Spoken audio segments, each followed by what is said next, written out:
it's Seiya and welcome back to my YouTube channel, and for today's video, we're gonna try 7-Eleven snacks from Canada! So, nandito tayo ngayon sa 7-Eleven, Vancouver to be exact.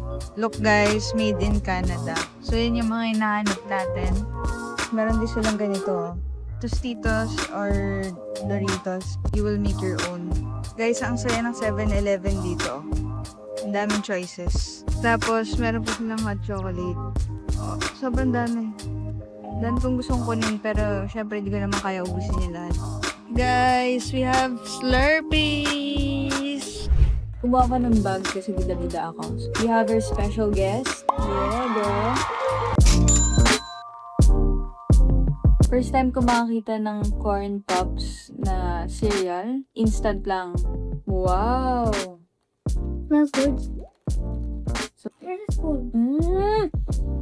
Bro. Parang siyang Moby, ganun. Guys, mahilig kami mag-midnight snack ng cereals. Share ko lang. Try niyo cereal with ice. Ayun na. Try.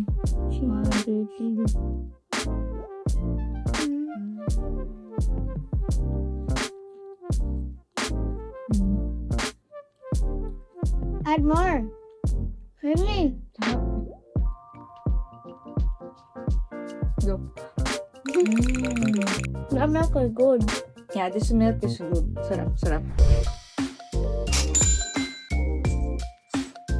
Ito itsura, guys. This is famous. Ang sarap nitong snack na to, guys. Para may idea kayo kapag gusto niyo bumili, itry ganun. Ang sarap. Sabay tayo.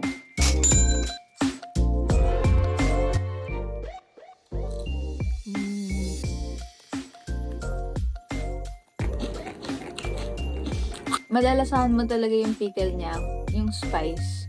Ang sarap. I think parang kailangan na natin ng something to drink. Something refreshing. Something originally from Canada. 7-Eleven. Itong Slurpee na pinili namin is Coca-Cola. There's Sour Patch, Coke, Pepsi, Mountain Dew, Sour Grape. Mapapa-brain freeze ka na lang talaga, guys. Diba sa atin sa Philippines, konti lang ng option, like dalawa lang. Tapos hindi pa lahat ng 7-Eleven may Slurpee. There's only like blue cotton candy and ice crumble.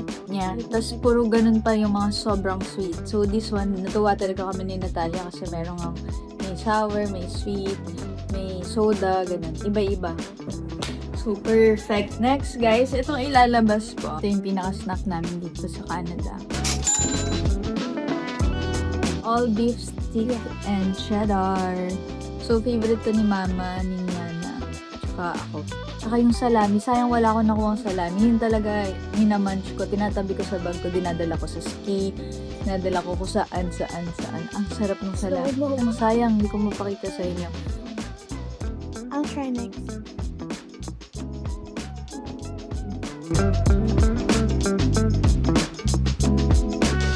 Guys, the best. Kung sobrang dami nyong ganap sa araw nyo, magdala lang kayo nito. Pag wala na kayong time kumain, ito ang sarap. You can bring recipe. Yeah. Sa ski, kasi syempre, diba, todo bigay ka. It's Literally when we were riding, what do you call that? sa gondola. We were eating salami. Yeah. And And like this. Ito yung nagtawid sa amin ng gutom. So, thank you. This one is vanilla cream cold brew coffee. Tapos itong isa is matcha latte. Made in Canada to. So, ayun, makikita nyo naman. Ito naman is iced matcha latte. So, kung busy ka, wala ka ng time maggawa ng coffee, perfect. Wala ka ng time gumawa ng matcha, perfect. Pero, syempre, tikman natin kung masarap or hindi. 1, 2, 3, go.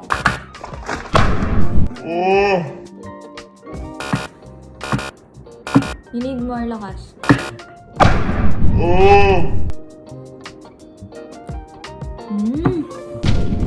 Sarap ng coffee. what does it taste like? Pero ito guys, mas gusto ko to. Yung matcha, hindi ko masyado gustuhan. Kasi sanay ako sa matcha na bitter. Ang coffee ko kasi talaga guys is black.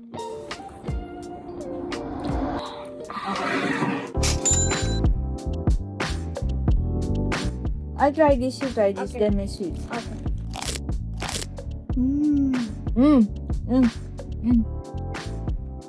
Ang dami niyang layer. Sarap. Yung gitna niya parang fudgy. Let me try this birthday cake. Masusuko to. Ng akin. Yeah. Okay. Mas masarap siya. So guys, if may kayo sa white chocolate, ito ang may recommend ko. And birthday cake. Si birthday cake. If may kayo sa Art. na chocolate lang. Powerful kasi yung chocolate nito. Kahit na may white chocolate siya. So balance lang. So masyadong powerful yung white chocolate niya. So yeah guys. I-rate namin. Top 3 ko din to. Masarap sobra. Same kami. My Ang second. sarap. Hindi ako mahilig sa chocolate pero nagustuhan ko talaga tong cookie bites. My second one. Ang second one ko, Miss Vick. I love Miss Vick. Try first. The pop. Okay, ang first ko is it. Mahilig talaga ako sa ganitong snack. Nag-start to na nahiligan ko ng ganitong snack sa Japan. Kasi ang daming ganito sa Japan. So dito, nagustuhan ko rito. Lagi ko kinakain. Okay, since that's melted and it doesn't taste good, give me my matcha. Okay, sa matcha siya. Ako, ito sa coffee. So yeah guys, we're done trying 7-Eleven snacks here in Canada. Kasi nandito pa kami. Yeah. Na-enjoy ko siya. Unang-una pa lang dun pa lang sa store. Sobrang na-amaze na ako. Thank you so much Natalia for joining me. So yeah guys, thank you so much for watching. Sana panoorin nyo pa yung next natin. Please. Subscribe. Yeah. I like the video and then See you on my next 7-Eleven. vlog.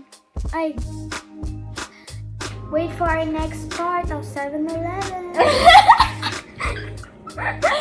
See you on my next one, guys. Peace.